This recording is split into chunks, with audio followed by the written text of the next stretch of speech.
Oh, yes, I'm here. I'm Brandon Williams, nephew of George Floyd. I have a Welcome, statement prepared on behalf of the family. welcome, sir. Thank you. This past year has been one of inconceivable pain for my family. My uncle was wrongly and unnecessarily taken from us, and nothing can ever fill that hole in our hearts. While grieving in the national spotlight has not been easy, we are deeply gratified by the outpouring of love from people around the country and the world. Now the action is on you guys to pass these laws and bills to ensure that just as his life, sorry about that, just as his life had meaning, his death will also have meaning. And we will be the catalyst for change. The name George Floyd has become a household word over the past year. He's become the symbol of what's broken in a relationship between police and communities of color. When we watched him choke out the words, "I can't breathe," he was speaking for people of color everywhere. These bills will hold law enforcement accountable for misconduct, improve transparency through data collection, and reform police training and policies. On behalf of our entire family, our deepest hope is that this law will prevent many other families from having to endure the heartbreak that we live with every day. That was our statement, but I have a few things on my heart that I feel is necessary to say. For one, I would just like to say that these laws should get passed because it will definitely be a beginning to stop families from going through what we're going through and to feel this pain. As we were out there in Minneapolis throughout the duration of the trial, we had the chance to meet Dante Wright's family, of course. And as you can see, Miss Katie's hurting.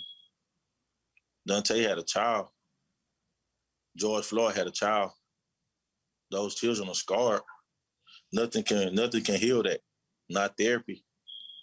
But what we can do is change it to make sure that more children aren't going through these similar situations and losing fathers and mothers when they don't have to. A lot of these encounters with police are minor infractions that can be de-escalated quickly, and somehow they end up in Black men and women being killed that's unarmed.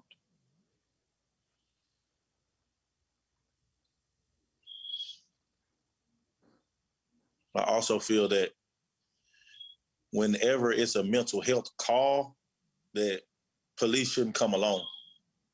I think they should have someone that deals with that specifically to de-escalate situations, because a lot of times that we've seen over just even the past few months, people are getting killed and they have mental health crisis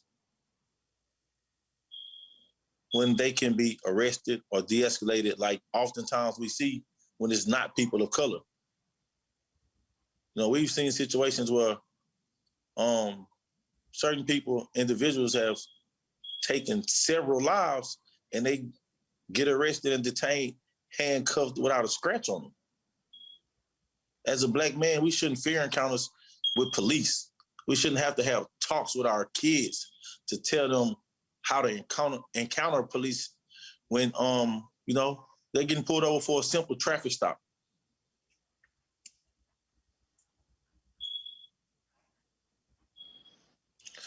I think that these laws will help everybody. It can be the change that we need. It can be the change and the beginning of police encounters that don't end deadly. I feel that police officers need to be held accountable. We need some transparency, and we need actions. All of the meetings are cool, but we need actions. We need to see results. We need to see things happening and not being talked about, and we need it done with urgency. George Floyd was like my father. He raised me. I talk to him every day. Even after the guilty verdict, I find myself crying some days, when I just take a look at the TV or open up social media, because he's everywhere. That pain will never go away. But what we can do is prevent another child, another kid, another father from being taken. And that's what we need. Thank you.